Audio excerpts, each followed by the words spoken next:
அனைவருக்கும் வணக்கம். ஐயா வணக்கம் இருக்கட்டுங்க ஐயா. எனக்கு வெள்ளையா போகுதுங்க ஐயா.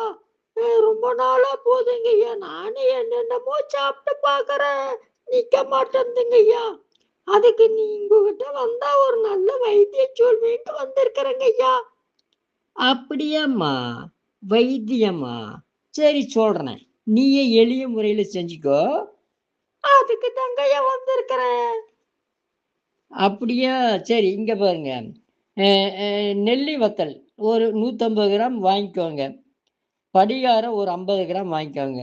அ கல்கண்டு ஒரு 50 கிராம் வாங்கிக்கோங்க. நெல்லி வத்தல நல்லா இந்த மைய அரைச்சுக்கோங்க. அம்மிக்கல்ல போட்டோ, கல்வத்துல போட்டு அரைச்சுக்கோங்க. படிகாரத்த எப்படி தெரியுமா அரைக்கணும்? படிகாரத்த ஒரு மண் சட்டியில போட்டு லேசா சூடு பண்ணீங்கன்னு வைங்களேன், அது தண்ணி மார வரும். கொஞ்சம் பொங்கி வர சமயத்தில கொஞ்சம் விட்டுட்டீங்கன்னாக்கா, அது அப்படியே அ கல்லு மாரி ஆயிரும். அத எடுத்து நல்ல அ மை அம்மியிலயோ, கல்வத்திலயோ போட்டு மைய அரைச்சுக்கணும். அதே மாரி கல்கண்டையும் தூள் பண்ணி வச்சுக்கணும். இந்த 3யும்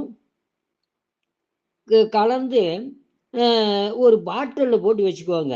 வச்சுட்டு டெய்லி காலையில, நைட்டு 1 ஸ்பூன், 1 ஸ்பூன் சாப்பிட்டு வந்தீங்கன்னு வைங்க, வெள்ளையே இல்லையம்மா இல்ல.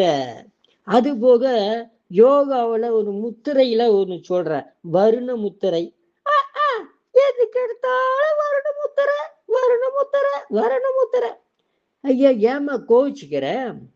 நான் தமாசுக்கு சொல்லல. நிஜமா சொல்றேன். வருண முத்திரைங்கிறது நீர் முத்திரை. சுண்ட விரலையும் கட்ட விரலையும் இணைச்சு வைக்கிறது. அப்போ உங்க உடம்புல நல்ல நீர் நல்லா சுரக்கும். அப்படியாய்யா? சரிங்க, சரிங்க. செஞ்சு பார்க்குறேங்கய்யா.